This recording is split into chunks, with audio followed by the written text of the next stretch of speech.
Ujambo mtazamaji wa runinga ya Undugu na karibu sana kwenye makala yetu ya mawimbi ya wiki, tuweze kuzungumzia yale ambayo yameweza kujitokeza wiki nzima na wiki iliyopita, hususan masuala mazima tunaangazia katika sekta ya elimu, yale ambayo yameweza kujitokeza. Mfano, kuna swala nzima la mtaala wa umilisi uliokuwepo wa CBC, jina lake limeweza kubadilishwa hadi CBE. Kuna eti kwamba ule wito na pendekezo la serikali kutokuwa na walipia wale ambao ni wanafunzi wanaosomea shule za kibinafsi mitihani yao, ili japo wale ambao ni wa shule za msingi watakuwa nalipiwa gharama ya mitihani yao. Ili tuweze kuzungumza yote, nimepata kikao na mtaalamu wa masuala mazima ya elimu, Daktari Edward Zinga. Karibu sana. Shukran Zablon na karibu mtazamaji mpendo wa Undugu TV. Asante kwa kuchagua runinga hii. Asante sana. Tuanzie hapa panapostahili, Daktari Edward Zinga. Swala nzima la mtaala wa CBC, swala nzima la mtaala wa CBC baada ya yule ambaye ndiye katibu mkuu wa elimu Profesa Belio, sio Belio japo ni Bitok, baada ya kuingia katika ile wizara ameweza kutangaza eti kwamba ule mtaala wa CBC jina lake liweze kubadilishwa kutoka CBC hadi CBE. Mwanzo, kama mtaalamu wa masuala ya elimu, ukiangalia jambo kama hilo unaliona vipi? Shukran sana Zablon na mtazamaji kwa nafasi hii. Ni vizuri kujaribu kuelezea tofauti ya hiyo CBC na hiyo CBE.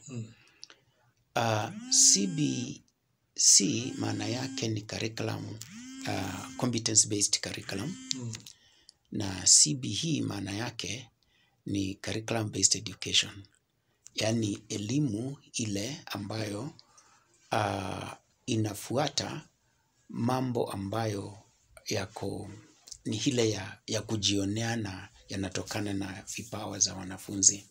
Lakini kitu ile ambao ilikuwa tofauti ni kwamba CBE ni kubwa kuliko CBC, kwa sababu katika CBE tuna mambo matatu zaidi.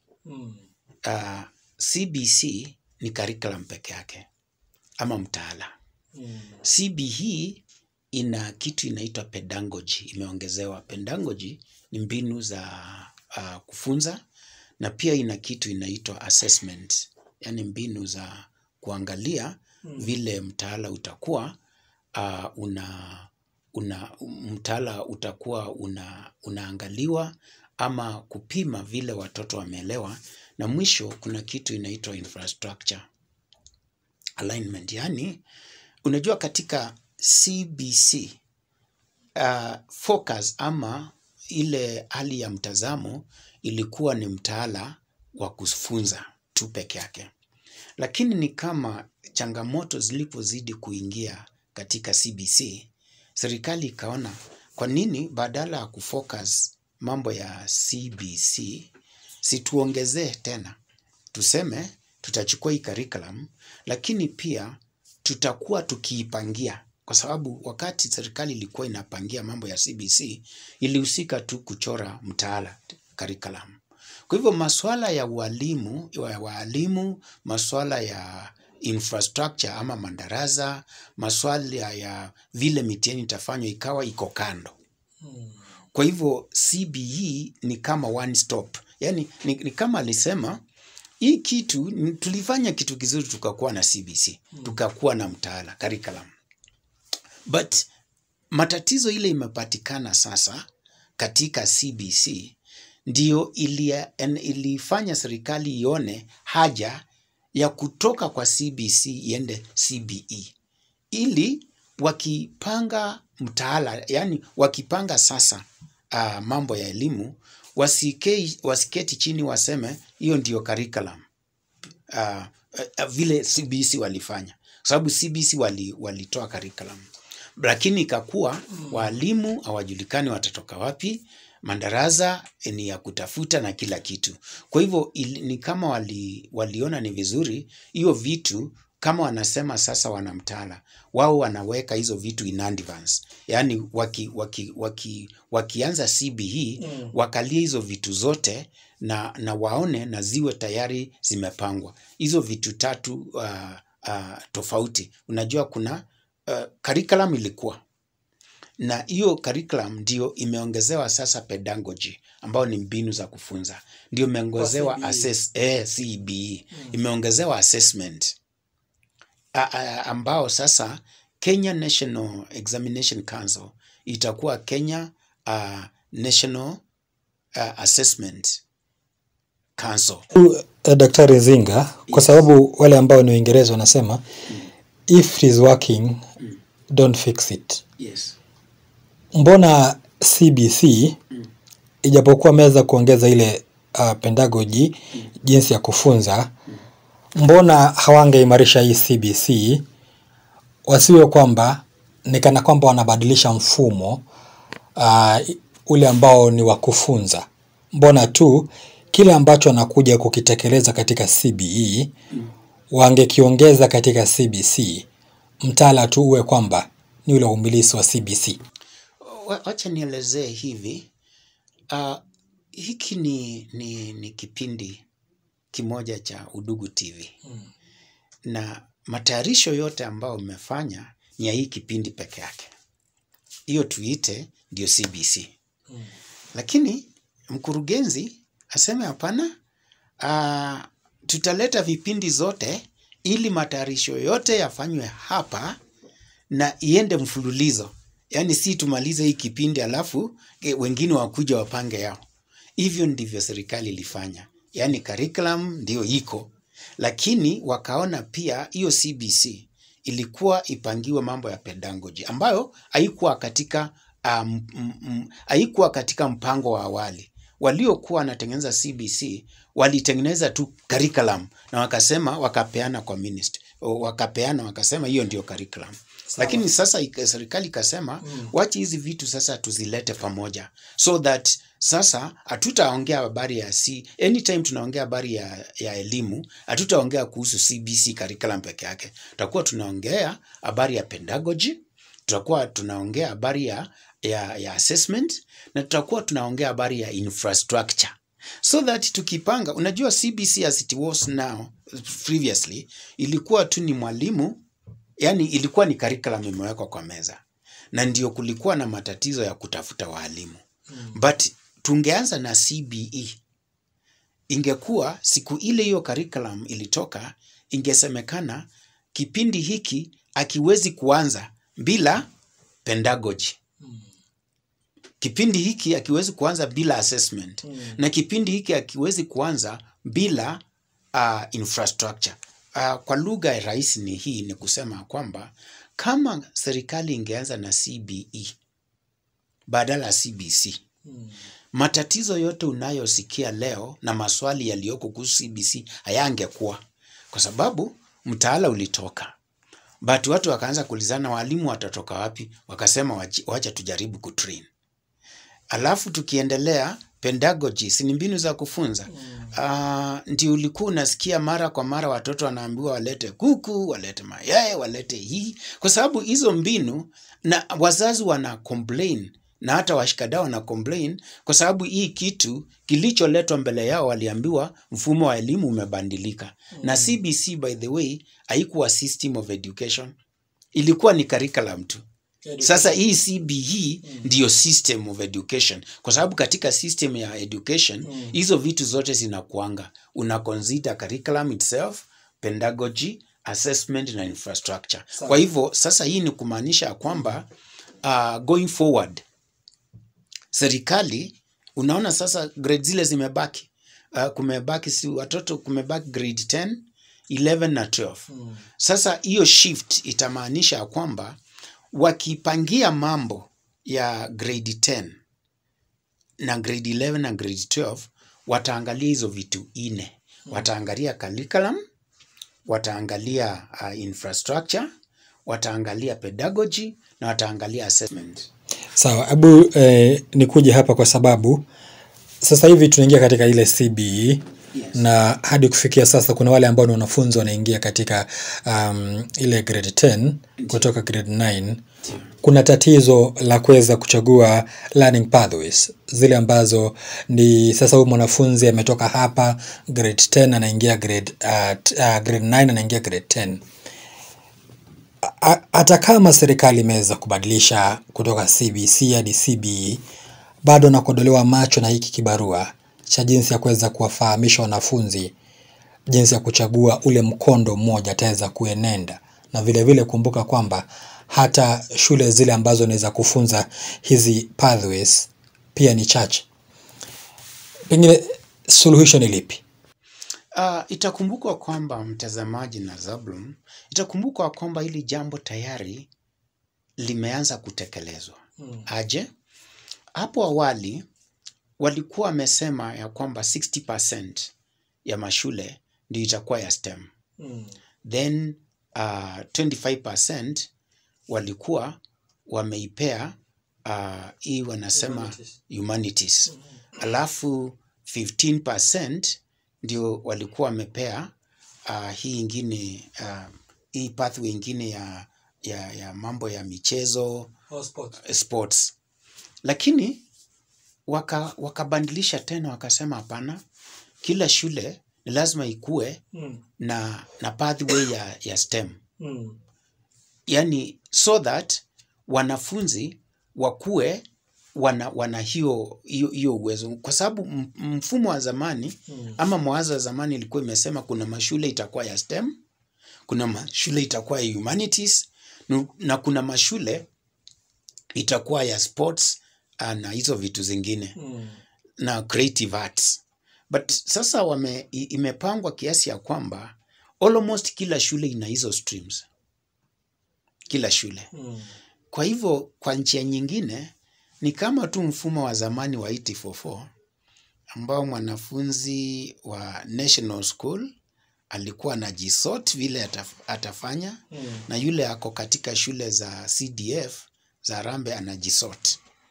Kwa hivyo ni kama tumeenda another full circle tena, kwa sababu hii mfumo wa zamani, hii mpangilio wa zamani, at least ulikuwa unapeana matumaini kidogo ya kwamba ni shule tu ambazo zina uwezo wa STEM zitakuwa na STEM. Lakini unajua sasa imerudishwa tena, ikasemekana kila shule ni lazima itakuwa na STEM. Kwa hivyo ni kwamba in terms of opportunities, na unajua hata hii CBC na hii CBE hakuna utofauti wa vile wanafunzi watachagua. Curriculum haijabadilika. Kile kimefanyika ni kwamba kuna vitu 3 zilikuwa zinaangaliwa na serikali wakati walifanya hiyo shift. Kuna kitu inaitwa policy formulation. Na unajua sasa kwa mfano shule ambazo zilikuwa zina apply sipewe junior secondary school, walikuwa wanaangalia tu madarasa na walimu. Kwa sababu curriculum ingalipo. Sasa wameongezea hii kitu ingine, assessment na uwezo wa kufanya hiyo assessment. Na pia hii mambo ya infrastructure, si infrastructure peke yake, kwa sababu assessment ni kuonyesha ikiwa sasa unasema unafunza sayansi, ni vitu gani unahitaji za sayansi za kuifunza. Na vitu zile ambazo zitahitajika ili kuexamine ama kuassess mwanafunzi kama ziko in advance.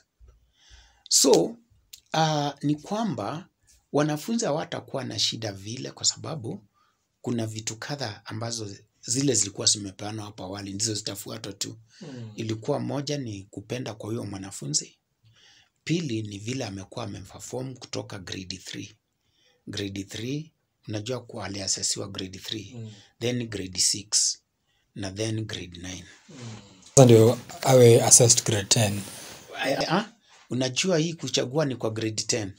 Kwa hivyo sasa watachukua hizi 3 assessment. Ile ilikuwa ya grade 3, hii ya grade 6 na grade 9. Wataelewa sasa kulingana na hiyo pattern. Pathway yake itaenda upande gani? Yeah. Okay. Sasa tuzungumzie hili. Utafiti wangu unanionyesha kwamba zaidi ya wanafunzi milioni 1 wale ambao wanatoka katika ile grade 9 wanaelekea grade 10 ni wanafunzi wengi sana. Jambo lile ambalo tumezungumzia kuhusu ile infrastructure ambayo inahitajika. Hapo awali CBC ilipokuwa inaanza, kulikuwa na changamoto kubwa sana ya uhaba wa walimu na vile vile uhaba wa madarasa ile ambao ni ya kuweza kuhakimu idadi ya wakati ule ya wanafunzi. Sasa hivi wanaelekea katika ile grade ya 10. Ilikuwa bora kwanza kubadilisha CBC hadi CBE, au ubora ulikuwa kwanza ni kushughulikia matatizo haya? Ya kwanza kujua kwamba huyu mwanafunzi baada ya kumaliza grade ya 9 na ingia 10, mahitaji yake atashughulikiwa vipi? Okay, Zablon na mtazamaji, hapo kuna jambo ambalo linahitaji kueleweka kidogo. Kwanza, kubadilisha CBC kuwa CBE yani kwa njia moja haikuathiri CBC kwa lolote lile. In fact, kile ilifanya ni kama vile sasa tuko katika hii kipindi na tujiulize ni vitu gani ambao tunaweza fanya bora na tuzilete tu. Unajua hiyo haita affect vile tunafanya, lakini itatuongezea ubora. Kwa hivyo hii kubadilika kuliongezea ubora na focus. Lakini kuna kitu hiki ambacho sasa umeuliza kuhusu vile au wanafunzi milioni 1. In fact, wanafunzi wale walitoka form 1 wakaenda form 2 wakaacha madarasa ya form 1 walikuwa 1.3 million. Na wanafunzi wale ambao walifanya grade 8 wakienda 9 walikuwa 1.1. Unajua hiyo inamaanisha kwamba shule za sekondari zilikuwa na nafasi za 200,000 zaidi. Yaani kama hao watoto wote walipelekwa sasa au walikuja grade 9 na wataenda grade 10. Kama wangehamishwa wapelekwe katika shule za sekondari, kama grade 9 ingefanyiwa katika shule za sekondari, hata hizo shule za sekondari zingekuwa na nafasi extra 200,000. But sasa tulijaribu kusukuma hiyo hata kupitia informal ways kuongea na serikali, lakini wakasema ni system na iwezi bandilishwa. Yaani wakasema sasa system, sababu system ni 2 6 6 3. Wakasema sasa hii 6 mnatuambia tubandilishe.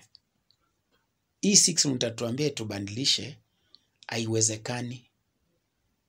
Kwa sababu tulikuwa tunawaambia wakubali grade 9 badala ya kushindia. Na hata hiyo swala ya walimu, so ulikuwa unapendekeza iwe 2653.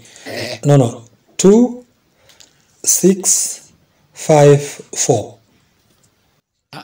Sisi tulikuwa tunasema hivi, hii ya primary si ni 2 years, hiyo ibaki hivyo. Lakini hii ya 6 pia ibaki hivyo.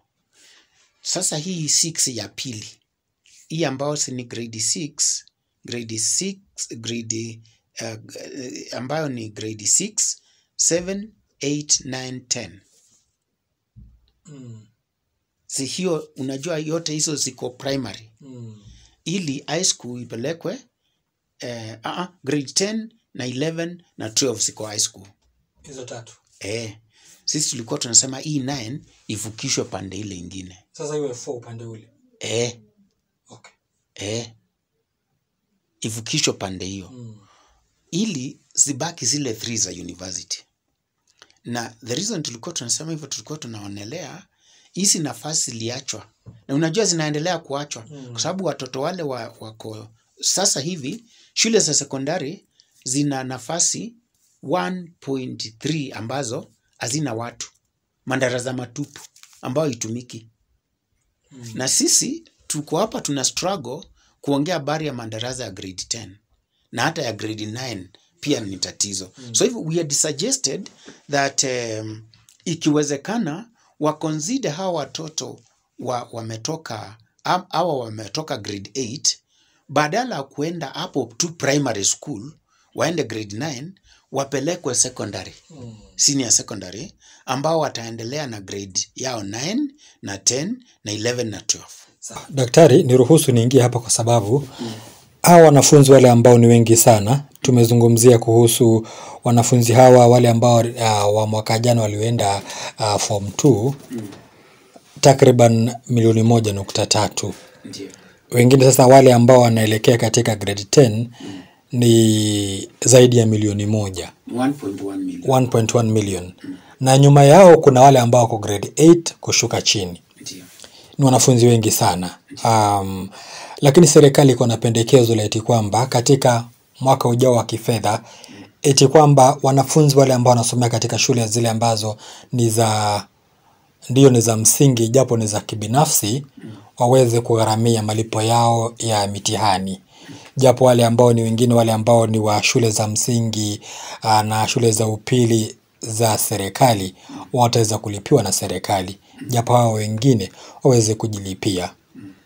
Mkenya anajiuliza ni wazo nzuri la serikali kuweza kufanya jambo kama hilo, ikizingatiwa kwamba mfano nakupa mahali pale ambapo nimelelewa katika eneo la Nairobi, unapata shule ya msingi karibu katika kijiji kizima, na ujue Nairobi watu wanakaa wengi sana katika kijiji kizima, pengine kama watu kama 1200 katika kijiji kimoja, kuna shule tu moja msingi.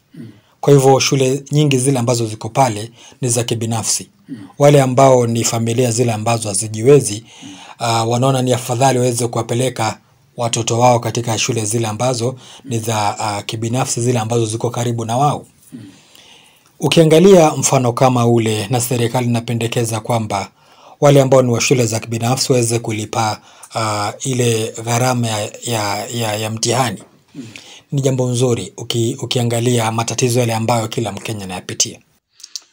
Asante sana Zablon na mtazamaji. Kuna kitu ambacho labda nitaelezea kidogo kwa sababu mojawapo ya hizo mapendekezo mengine yalitokana na majadiliano yaliyokuwa katika Presidential Working Party on Educational Reforms. Ambao ulikuwa mwanachama wake. Ndio, lakini kuna kitu tulikuwa tunatafuta sana, kitu kinaitwa usawa wa wananchi.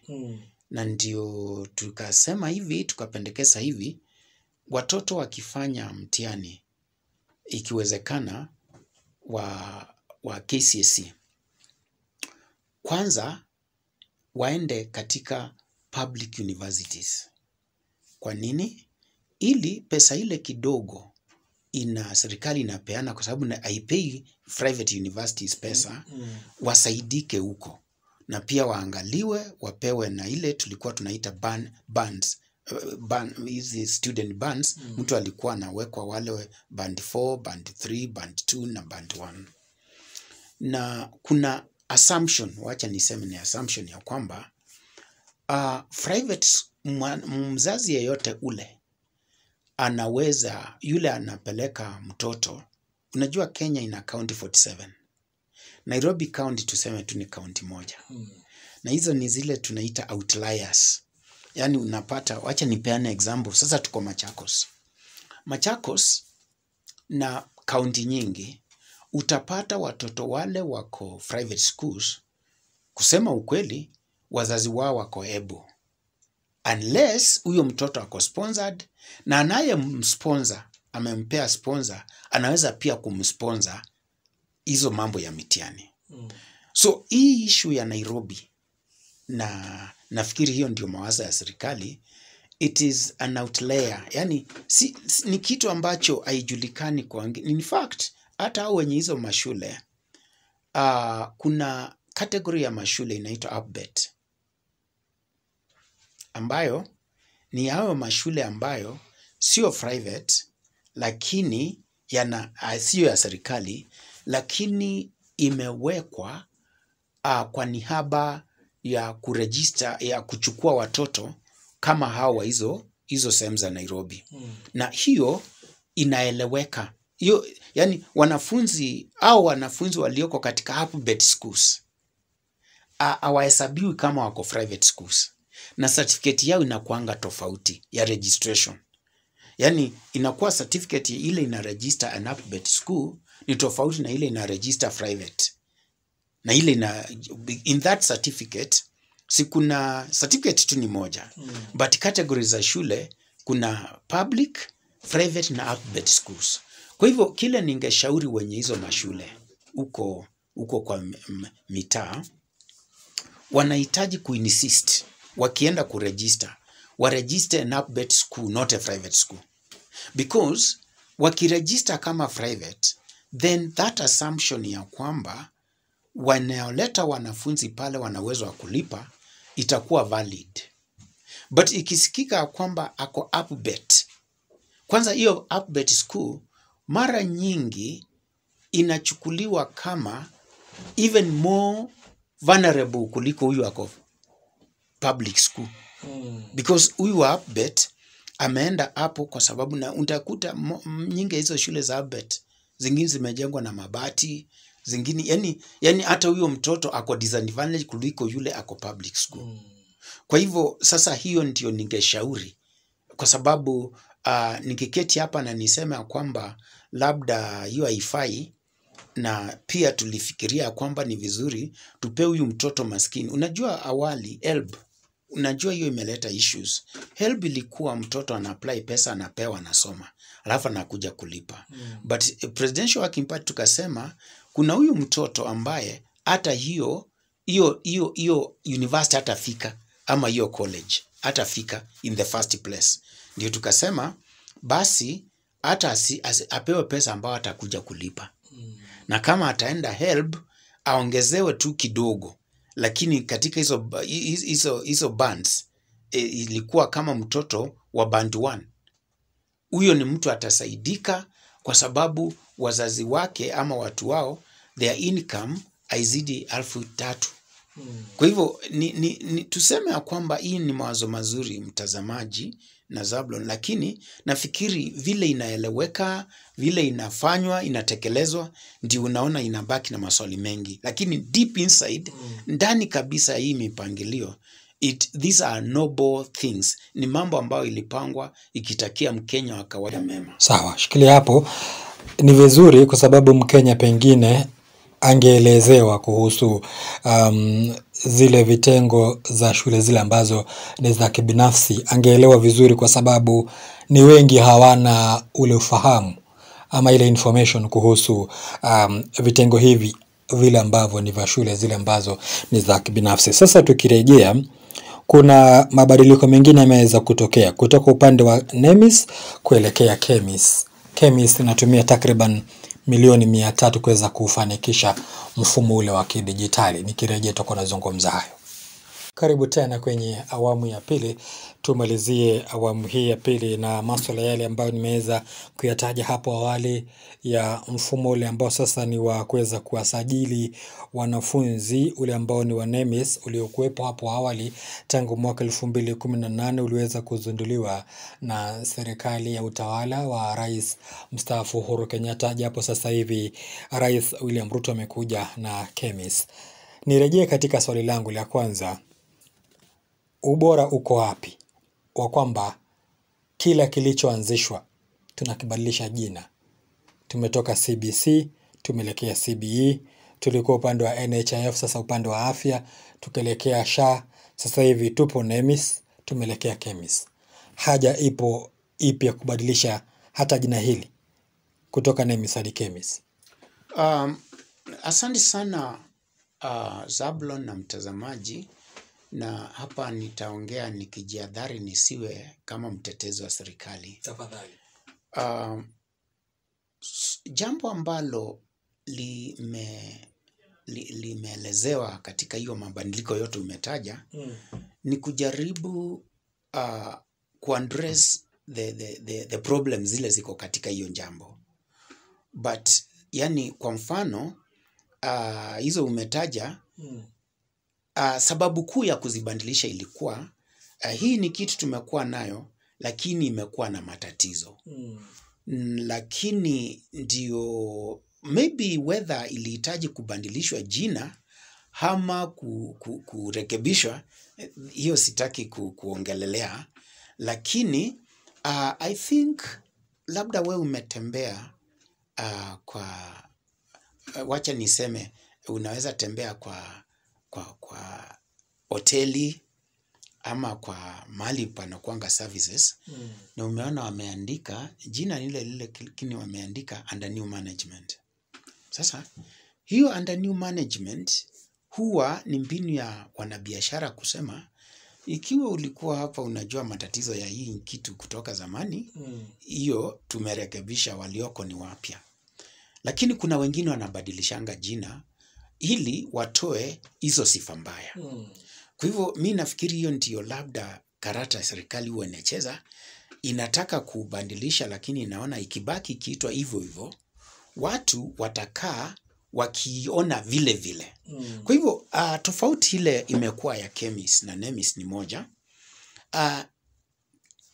Kemis imeleta ile inaitwa ECDE.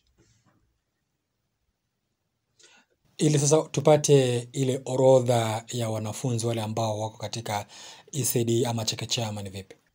Wakati tulikuwa na Nemis, mtoto wa ECDE alikuwa anapewa namba akiingia class 1. Okay. Lakini Kemis imeleta sasa, imeenda mpaka hiyo PP1 na PP2. Kwa hiyo mtoto akiingia tu PP1 anaingizwa Kemis. Lakini sini sasa jambo la orodha peke yake. Unajua kile iliyoko, kwa mfano wacha nielezee mfano wa sasa. Wakati wanafunzi waliwekwa katika hizo bands wapewe pesa ya university, wengi walicomplain ya kwamba wamewekwa band 5 lakini wao sio matajiri. But sasa ikakuwa waliokuwa na waweka wanaangalia huyu mtoto labda alienda nini, alienda private school kwa mfano, akaenda academy, akaenda private school ama high cost school, na sasa ako university. Kwa hivyo the conclusion is huyu mtoto alikuwa na pesa, but sasa what Kemis has done, inasema mtoto huyu tulichukua data yake akiwa pre-primary, tukachukua akiwa primary, junior secondary, na pia sasa ako senior secondary. Unajua hapa itakuwa rahisi kujua ama huyu mtoto anadanganya ama adanganyi, kwa sababu you can't go wrong. Lakini hii ingine, na unajua Nemis was also being manipulated. Unajua kwa nini? Ukisema unataka idadi ya watoto kwa sababu kuna levy inalipwa, inapungua. Unaletewa, unajua Nemis ni walimu wasimamizi wa shule wanaletanga data. Kwa hivyo sasa ukitangaza huku kwa mfano Machakos, useme ya kwamba tuna activity inataka itakuwa inalipwa number of students ama pupils per school. Hiyo data utaletewa ikiwa chini, kwa sababu hii ni ya kutoa. But ukisema kuna misaada inakuja, chakula na nini, na sasa tuletewe watoto, number of the children, ile the same school ilikuletea hii data itakuletea tofauti. So Nemis ilikuwa na a lot of manipulation, lakini Kemis hii ni real time data. Unajua real time ni kitu ambayo iko live. Lakini walimu tu wale ambao walikuwa pale katika Nemis wanapeleka idadi ama orodha ya wanafunzi wale ambao katika shule yao bado. Unajua tofauti ni gani? Real time inamaanisha hivi leo ukiniuliza nitumie mfano wangu. Niulize wewe daktari, una pesa ngapi kwa mfuko? Si ni live. Nikwambie na 500. Unajua hiyo kwa sababu iko live. Hiyo hata nikikuja nikwambia nilikuwa na 200, hii ya kwanza ndio itajirecord. Kwa hivyo it is system ambayo sio live kama Nemis, iko easy kumanipulate kwa sababu ni kubadilisha fingers. Lakini kitu live Hiyo ingine hata uliweka jana iko na itakataa kutoka. So kutakuwa na audit query. Hiyo ndio tunaita real life data. Lakini NEMIS ilikuwa utasema shule ya Mumbuni primary ina wanafunzi 600 kwa mfano. Kwa sababu wanahitajika levy. Kila mtoto anahitajika 50 shillings. Sasa chakula ikikuja useme ina watoto 1000. Hiyo NEMIS ilikuwa inakubali kwa sababu mahali unaweka hii data sio mahali uliweka hiyo ingine. Daktari, wakati ule wa NEMIS, Yes. kulikuwa na ile digital registration ya wanafunzi ama ni vipi? Ulikuwa una key in. Sasa mwanafunzi anakuja na key in details zake ama ilikuwa ni mwalimu ana key in details za mwanafunzi. Ndio. Kwa hivyo hata upande wa chemist ukija mwalimu ndio atakuwa na key in details za mwanafunzi. Okay, wacha nielezee kitu life. Unajua kitu life ni kitu ambacho unafanya na kitabaki. Huwezi futa kwa sababu imejiregister. Lakini NEMIS ungefuta. Yani unaona wacha nielezee hivi kitu life.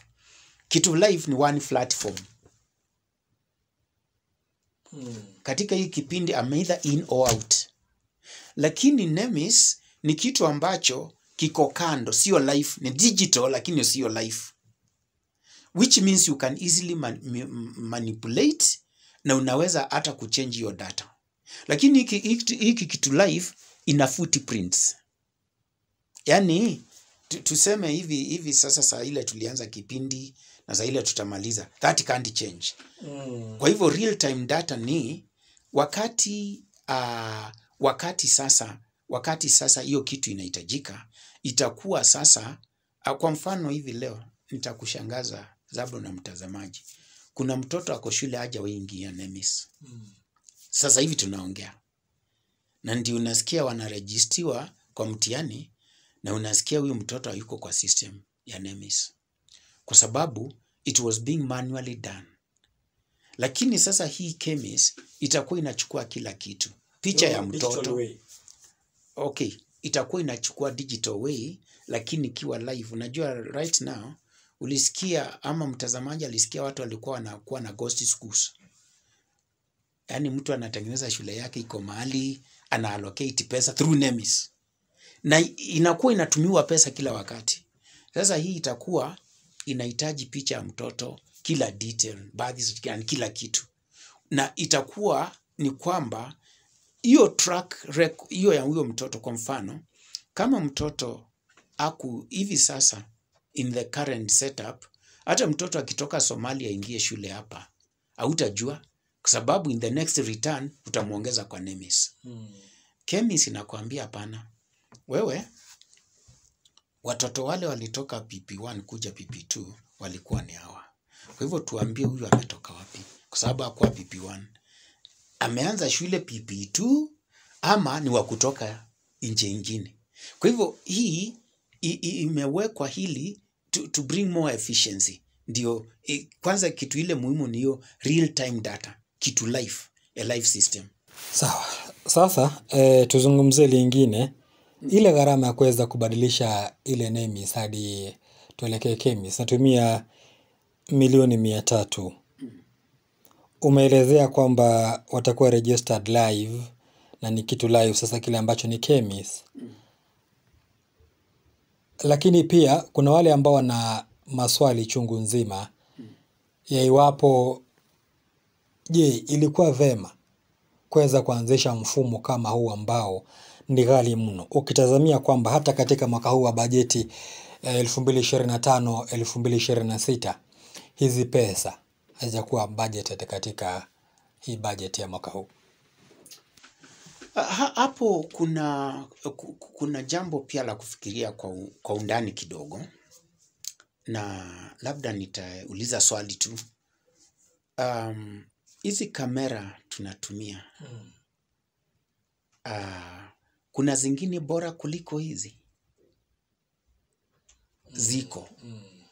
Na tunaweza sema sisi Udugu tunataka kwenda mbele kidogo, kwa sababu hizi kamera kuna vitu haziwezi zikafanya. na sasa hizi kamera hatuwezi kuziunda upya. Kwa hivyo system hiyo mambo, of course cost iko, lakini kwa mawazo yangu mimi kama Mkenya sioni hiyo ikiwa jambo kubwa sana, kwa sababu ikiwa hii sasa ni live, tulikuwa na TV zilikuwa zinaitwa analog na sasa tuna digital. Hiyo swali ni kama Wakenya kuuliza, kwa nini mnabadilisha TV za analog zikuwe digital? Of course the answer inajulikana kila Mkenya. Kwa hivyo hiyo ndio jawabu ningepeana hiyo system ya kwamba unajua sasa hii KEMIS uzuri wake itakuwa ina track. Yaani katika NEMIS ulikuwa unaenda mahali pa kuangalia watoto wa primary peke yake. Unaenda mahali pa kuangalia watoto wa secondary peke yake. KEMIS ikiwa mtoto aliingia PP1, utakuwa in the same place yake, unapata mambo yote ya PP1, ya PP2, kama ako senior secondary, the entire record ya huyo mtoto iko mahali moja. In NEMIS, ikiwa unataka mambo ya watoto wa primary, hiyo iko compartment yao. Ikiwa secondary iko compartment yao. Meaning, ukitaka kufanyia kitu mtoto, ulihitaji kwenda sehemu tofauti. KEMIS is a one-stop shop. Itakuwa ina keep track ya hiyo mtoto. So that hata watu wale wananunuanga certificate. Unajua kuna watu wananunuanga vyeti. Right now, tumesikia EACC wakisema kuna wafanyikazi wengi wa umma waliingia na fake certificate. Sasa KEMIS itakuwa inasema Nzinga, Edward Nzinga, the last time alipatikana kwa mtandao wa KEMIS alikuwa grade 7. Sasa anasema ana degree. Kwa hivyo KEMIS itasema Nzinga hawezi kuwa na degree, kwa sababu as far as this system is concerned, the last time he was captured, mara ya mwisho kupatikana kwa system alikuanga grade 7. Kwa hivyo hawezi kuwa ana degree. Kwa hivyo hiyo mfumo wa KEMIS una manufaa hata zaidi, kwa sababu right now kuna watu hata magavana, mtu anasema alisoma, anauliza classmates ajui, wengine wanasema walisomea nchi fulani. Ukiuliza hiyo nchi inasema university yenyewe inasema alisoma pale. But unaona hiyo ni lakini kama ingekuwa KEMIS, ingekuwa tu inaenda kotini, inasema the last time huyu mtu alitokea. Na unajua sasa hii KEMIS kuna kitu ingine pia itasaidia serikali mambo matatu. One ni policy making, alafu funding allocation. Ya mwisho itakuwa improving education outcomes. Na unajua nini? Kwa mfano, unajua hata kuna watu wanaiba mtihani. KEMIS itaweza kujua. Unajua itajuaje? Itajua Edward Nzinga tangu akuwe PP1 alikuwa mtu wa kule chini. Sawa. Amekuja hapa grade 3 pia ako chini. Grade 6 angali ni mtu wa chini. Grade 9 angali wako chini. Sasa grade 12 ikisemekana Edward Nzinga alipata distinction na ameenda kufanya medicine. KEMIS ita flag. Iseme angalieni huyu mtu hata ni kama aliiba mtihani. Because yani, na unajua sababu ile inakuanga ngumu ukitumia NEMIS. Kwa sababu results za primary ziko kando, hata haziko kule. Results sasa ukienda KUPS, isipokuwa ile hali ya kuambiwa utumie index number ya primary kama password, utapata results zile ziko tu ni za form 4. Na hiyo KUPS wale wanaenda university, results zao hutazipata pale. KEMIS itakuwa na results, itakuwa na mambo ya ECD, ya primary, junior, secondary, senior secondary na university. Meaning kwa KEMIS utapata mtu mwenyewe, na hata akitoka hapo aende afanye masters na akuwe daktari kama mimi, hizo details zitakuwa zote kwa chemist. Kwa hivyo labda hiyo ina justify why the system is also expensive. Sawa sawa. Tunasema asante sana kwa muda wako daktari. Asante. Nimekuwepo naye Daktari Edward Zinga, mtaalamu wa masuala mazima ya elimu. Hatuna la ziada. Hapo tunafungia kazi. Nimekuwa wako Zablon Macharia, kwa na usiku mwanana. Kwaheri.